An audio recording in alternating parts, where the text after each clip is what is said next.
जानकारी लेंगे, लेकिन इस बीच ये बड़ी खबर आ रही है दिल्ली चुनाव से ही जुड़ी हुई। इस वक्त की ये बड़ी खबर है जिसमें वोटिंग के बाद दिल्ली बीजेपी की ये बड़ी बैठक होने जा रही है। बैठक में दिल्ली के सभी सांसद मौजूद और आपको बता दें बीजेपी प्रत्याशी भी बैठक में शामिल हुए हैं। बीजेपी उम्मीदवारों से लिया जा रहा है फीडबैक। काउंटिंग से पहले बीजेपी ने कमर कस ली है। और एक बार फिर से हम आंचल का रुख कर लेते हैं इसी पर ज्यादा जानकारी के लिए। आंचल, ये बहुत बड़ी और अहम बैठक है जिसमें देखिए बड़े नेताओं के साथ साथ जो है प्रत्याशी भी आ रहे हैं, फीडबैक लिया जाएगा। तो क्या एक तरह से संभावना जाहिर करने के लिए ये तमाम चीजें होंगी, क्या कुछ होगा इस बैठक में, वो हम आपसे जानना चाहेंगे।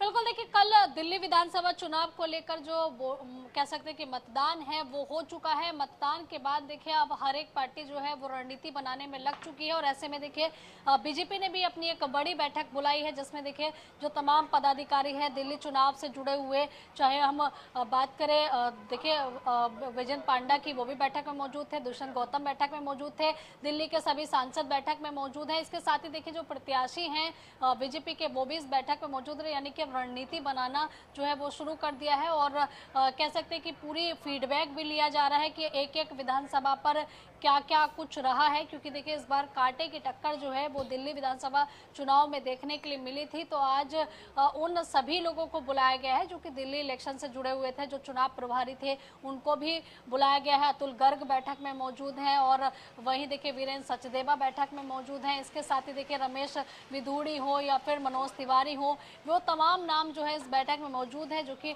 मंथन कर रहे हैं कि आगामी रणनीति क्या रहने वाली है। फीडबैक लिया जा रहा है कि जो अलग अलग विधानसभाएं थी उस पर कैसा परफॉर्मेंस रहा है, क्या कुछ आगे की रणनीति रहेगी, उस पर भी चर्चा हो रही है। क्योंकि अब देखिए वक्त कम बचा हुआ है, 8 फरवरी जो कि नतीजों का दिन रहने वाला है। हर एक पार्टी को उम्मीद है कि वो जीतती हुई नजर आ रही है, लेकिन बात वही आती है कि जनता ने देखिए कल इन प्रत्याशियों की किस्मत जो है वो ईवीएम में कैद कर दी है। हालांकि देखिए अब कुछ ही इंतजार है, लेकिन जो पार्टियां हैं वो अपनी रणनीति बनाने में जुट चुकी हैं। और इस वक्त देखिए जहां मौजूद है दिल्ली बीजेपी का प्रदेश कार्यालय और यहीं पर देखिए बड़ी बैठक जो है चल रही है और इस बैठक में आगामी स्ट्रेटेजी जो है वो बनाई जा रही है। अब देखना ये होगा कि आखिरकार जो भी पार्टी जीतती है उसके आगे की रणनीति क्या रहेगी, कौन मुख्यमंत्री होंगे और किन किन लोगों को जो मंत्रालय हैं या यूं कह सकते हैं। बिल्कुल आचार्य, फिलहाल ये बैठक जारी है, नजर इस पर बनाए रखिए, लेकिन आप हमारे साथ लगातार इसी तरह से जुड़े रहिए। आगे भी एक बड़ी खबर आ रही है, उस पर हम आपसे जानकारी लेंगे।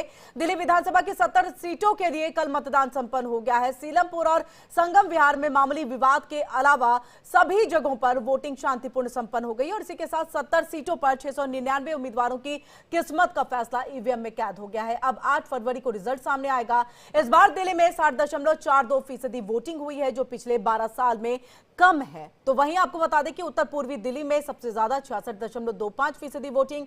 दिल्ली में 10 साल में आम आदमी पार्टी की जो है वो सरकार है, लेकिन इस बार बाजी किसके हाथ में होगी ये ईवीएम खोलने के बाद ही पता चलेगा। एग्जिट पोल में बीजेपी और आप के बीच कांटे का मुकाबला देखने को मिल रहा है, लेकिन दोनों ही पार्टी के नेता अपनी अपनी जीत के दावे कर रहे हैं। दिल्ली में कम वोटिंग के क्या कुछ मायने हैं और फिर से आम आदमी पार्टी की सरकार बनेगी या फिर बीजेपी का सूखा खत्म होगा, ये सब कुछ 8 फरवरी को जो है वो क्लियर होगा।